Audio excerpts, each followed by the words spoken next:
Olá! Histórias Extraordinárias é uma série de curtas gaúchos que faz sucesso há 11 anos, com casos e fatos, muitas vezes inexplicáveis. A partir de hoje, vamos conhecer novas histórias extraordinárias. Mensagens psicografadas, casos de reencarnação, estranhos fenômenos paranormais são alguns dos temas dessa nova temporada. Uma menina que movimentava objetos, provocava ruídos e outros fenômenos. Um médium espírita que viveu no Rio Grande do Sul, que falava mais de 110 línguas e foi psicografado por Chico Xavier. Fantasmas, espíritos, um apartamento em Porto Alegre que atraiu a atenção de toda a cidade. A estreia de Histórias Extraordinárias traz duas personalidades bem conhecidas do público. O médium baiano Divaldo Pereira Franco e o jornalista e apresentador de TV Jorge Alberto Mendes Ribeiro. Vamos saber como Mendes Ribeiro se aproximou do espiritismo depois que Divaldo Franco psicografou uma mensagem assinada pelo avô do jornalista. Essa é apenas uma das histórias de Cartas de Luz.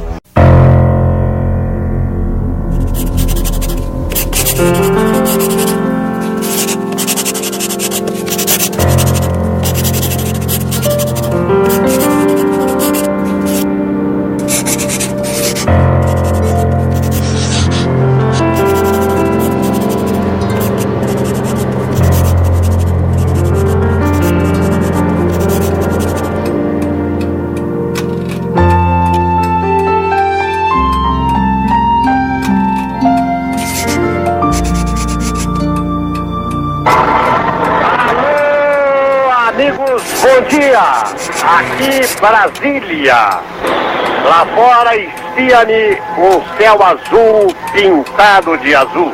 Guarda teu coração com toda cautela, porque dele brotam as fontes da vida. Isso está no livro dos Provérbios. Rádio Gaúcha, 10 de outubro, uma quarta-feira de 1990. Vamos lá, vamos começar a trabalhar. O pai sempre foi muito cético, entrava muito em contato com a realidade. O presidente do Instituto dos Advogados invoca o artigo 153 da Constituição, que diz que todos são iguais perante a lei, e indaga: por que o sul brasileiro teve um tratamento diferente daquele que foi dado à coroa Brastel? Mas sempre com um lado, uma sensibilidade muito grande, entendendo muitas coisas e podendo traduzir muito a emoção das pessoas. Essa reviravolta que está sofrendo a vida, que atirou a mulher para fora do lar, até mesmo aquela que não quer sair é obrigada a sair, filha. Tem que buscar o sustento de casa. O pai era jornalista no sentido exato da palavra. Ele tinha compromisso com a verdade. 9 entre 10 manchetes, eleições diretas. Mas o senhor sabe que enquanto as eleições diretas vêm ou não vêm, o ganho do aposentado está sendo cortado, está sendo diminuído? Eu tinha, naquela época, 12, 13 anos. E começa, então, a grande identificação. Porque, além de ter sido, assim, uma epopeia, aquela transmissão, a grande novidade ali era a voz do Mendes Ribeiro. Terminou o jogo! Brasil! Campeão! Quando eu fiz a Copa do Mundo de 1958, escolhi então o Mendes Ribeiro, que foi meu companheiro lá na Suécia, por aproximadamente 2 meses. Quando ele plasmou aquela frase, entre tantas frases criativas que ele tinha, o Deus não joga, mas fiscaliza.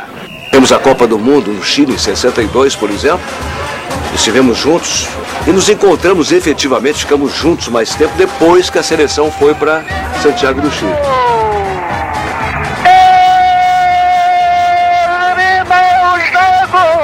O Mendes Ribeiro era, digamos assim, um sujeito muito exigente, consigo próprio e com os outros também.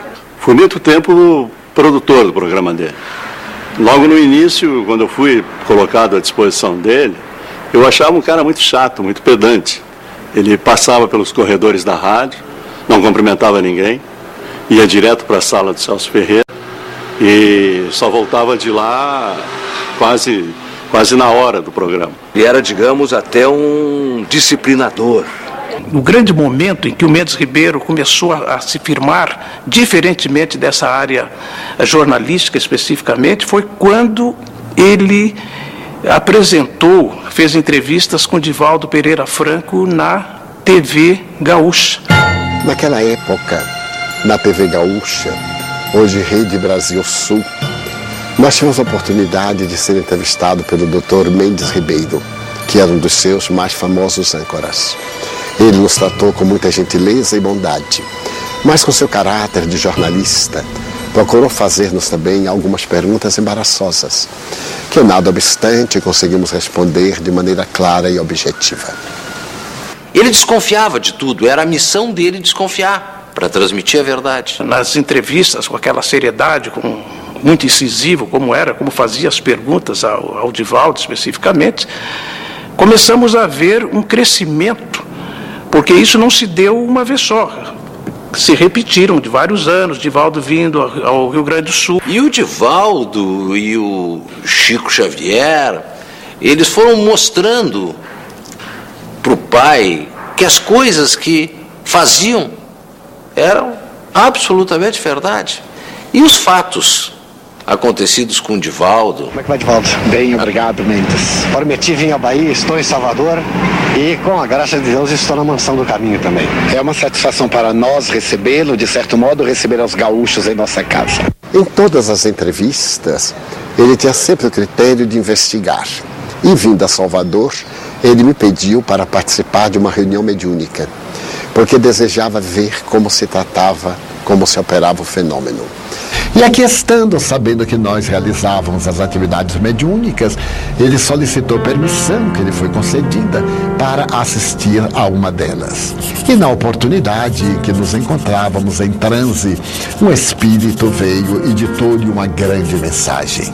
Tratava-se de alguém desencarnado na cidade de Porto Alegre e que lhe fazia uma pergunta muito interessante, uma proposta, da qual abordava um tema muito delicado, pertinente à área a que o advogado Mendes Ribeiro se dedicava. E para poder demonstrar a exatidão do seu conteúdo, o espírito dizia a data do seu nascimento, a data da sua desencarnação e o número da sepultura na qual o seu corpo fora inumado fazia mais de 60 anos. Eu recebi o telefonema dele pedindo que eu fosse até o cemitério da Santa Casa, verificar se lá tinha uma sepultura do Coronel Francisco Almeida. E eu vim até a Santa Casa, cheguei aqui, constatei que existia o túmulo. Porém, esse túmulo não era mais pertencente ao cemitério da Santa Casa. Uma nesga de terra tinha sido vendida para o cemitério São Miguel e Almas. E aí eu disse tudo isso para ele.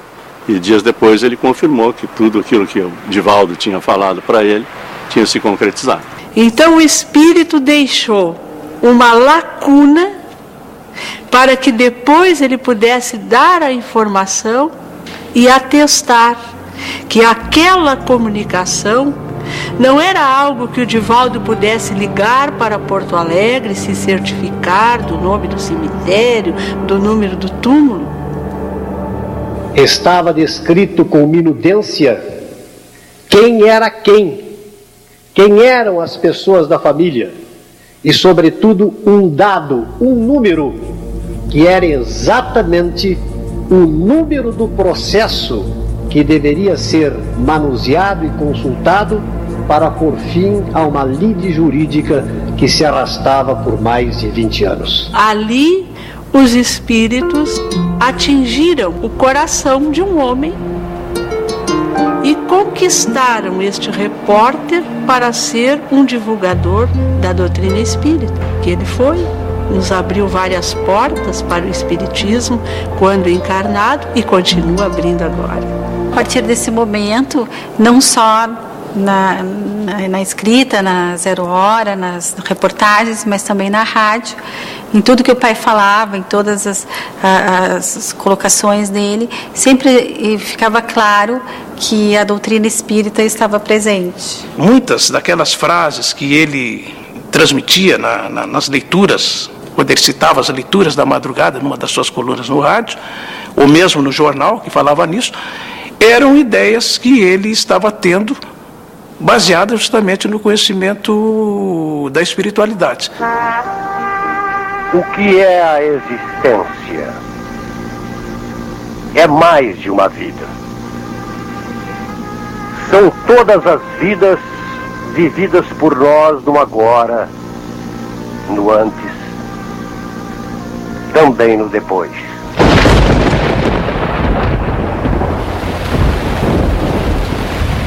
E me recordo uma noite, o Alcides Krebs, ele, o Amir Domingues, grande Amir, conversavam sobre uma viagem que o pai tinha ido a Brasília para a inauguração de Brasília.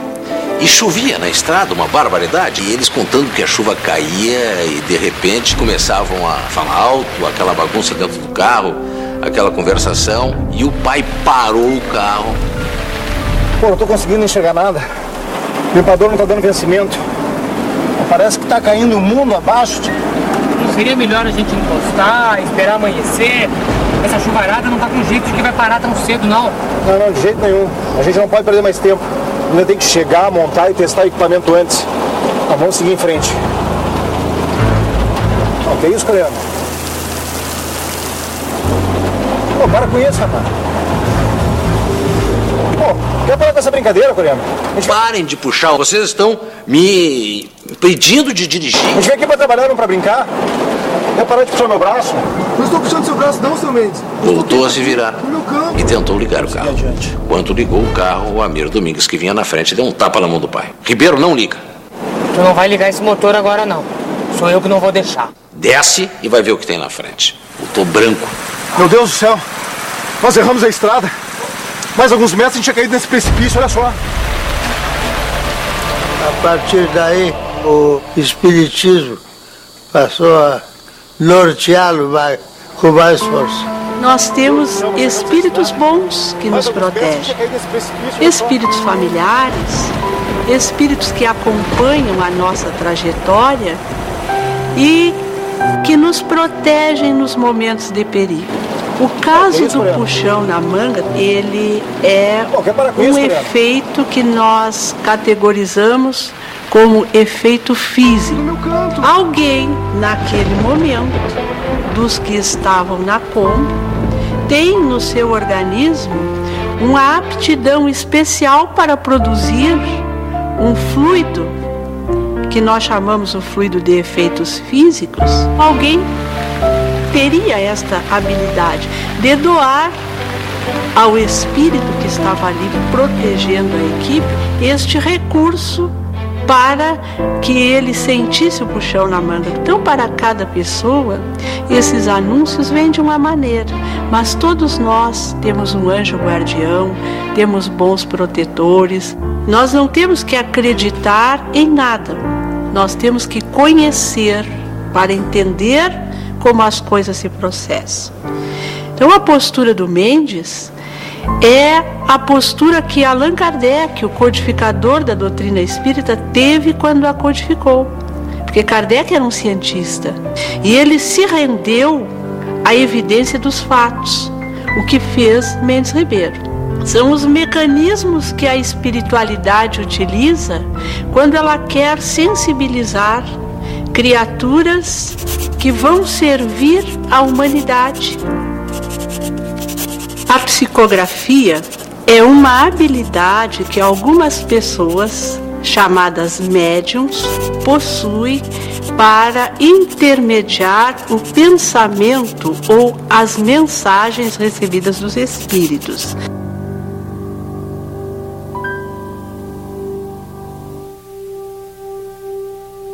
A desencarnação, como é tecnicamente denominada, o retorno do espírito ao mundo espiritual. Nós renascemos na Terra, vivemos e desencarnamos ou morremos.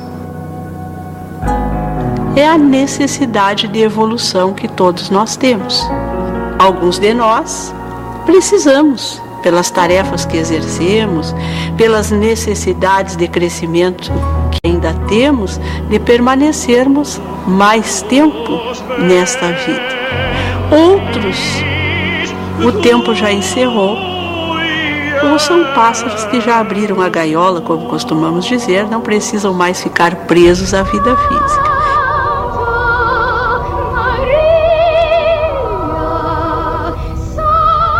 Amor ao infinito é uma reafirmação de espiritualidade como filosofia de vida. Nós não terminamos aqui. Foi um privilégio ter estado com você.